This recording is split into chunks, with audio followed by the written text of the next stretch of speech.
Son retour était très attendu à Séguéla. C'est finalement la dépouille d'Amadou Soumaoro que les populations ont accueilli ce mercredi 11 mai. Il est 21h. Le cortège du défunt président de l'Assemblée nationale est aux portes de la ville.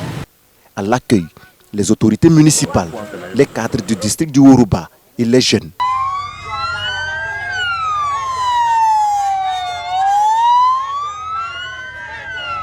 Une fois la dépouille d'Amadou Soumaoro sur sa terre natale, le cortège fait un tour d'honneur dans les différents quartiers.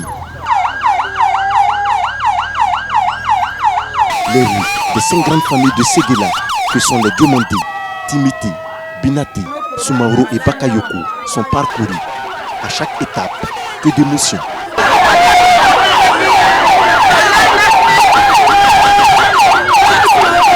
Hommes, femmes, jeunes et moins jeunes, tous pleurent Amadou Soumaoro, celui qu'ils appelaient le Tchomba, le doyen.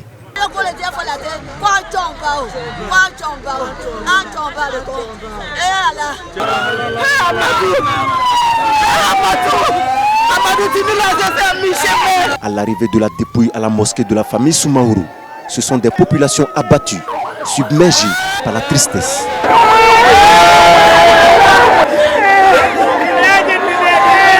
Les populations des régions du Bafing, du Béré et du Worodougou rendent hommage ce jeudi à Amadou Soumaoro.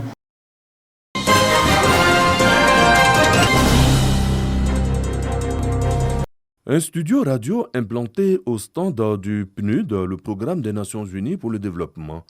Cette radio a commencé à émettre le 9 mai 2022, date de l'ouverture de la COP 15. La radio ODD s'approprie les objectifs du développement durable. L'un des facteurs clés de la lutte contre les changements climatiques pour tous les enjeux globaux est lié à la sensibilisation.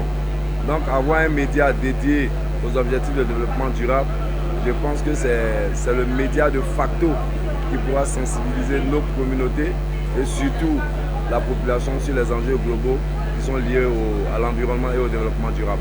Un programme axé sur la lutte contre le changement climatique et la lutte contre la désertification. J'invite tous ceux et celles qui aiment la nature et l'environnement à suivre Radio ODD parce que c'est la radio qui se met au service de l'environnement afin de promouvoir et de sensibiliser la population pour la sauvegarde de notre environnement pour l'avenir de nos enfants. Le PNUD fait de la communication un moyen efficace pour sensibiliser les décideurs et les citoyens. La communication, vraiment, c'est un élément important pour pouvoir sensibiliser les populations et impliquer tout le monde. Nous avons un booklet en français et en anglais qui donne des informations sur ce que le PNUD fait en Côte d'Ivoire, comment le PNUD soutient le gouvernement de la Côte d'Ivoire. Et également, nous avons des biscuits vraiment bio, faits à base de blé, qui ont des messages importants sur la désertification et le développement durable.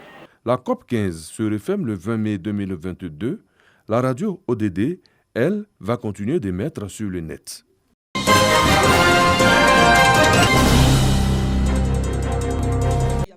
La redynamisation, l'union des deux associations sportives que sont l'UNEPSI et l'AJSCI, l'assurance maladie, la formation, le volet social, la création d'un site internet, l'acquisition du siège de l'UNEPSI et un gala annuel sont les grands axes sur lesquels Cathy Touré-Kodo et son commando vont axer leur campagne pour la relance de l'UNEPSI. Seule candidate à la succession de la présidente sortante Anne-Marie Nguessan Coulibaly, Cathy Touré-Kodo espère qu'avec sa rage de se surpasser dans les défis, aussi, avec le soutien de sa famille sportive, elle sera à la hauteur de la mission qui lui est assignée. Ce qui a motivé notre candidature, c'est que nous sommes dit que nous pouvons apporter aussi à l'Union. Et je pense que c'est le cas pour chacun de nous.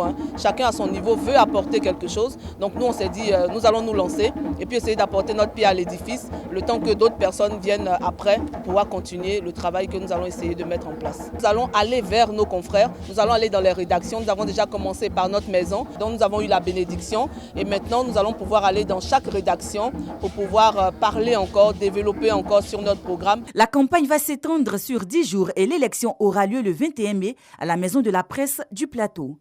Parmi les invités conviés à cette cérémonie, on a pu remarquer la présence des présidents de fédérations sportives, des représentants du ministère des Sports et bien entendu des journalistes sportifs.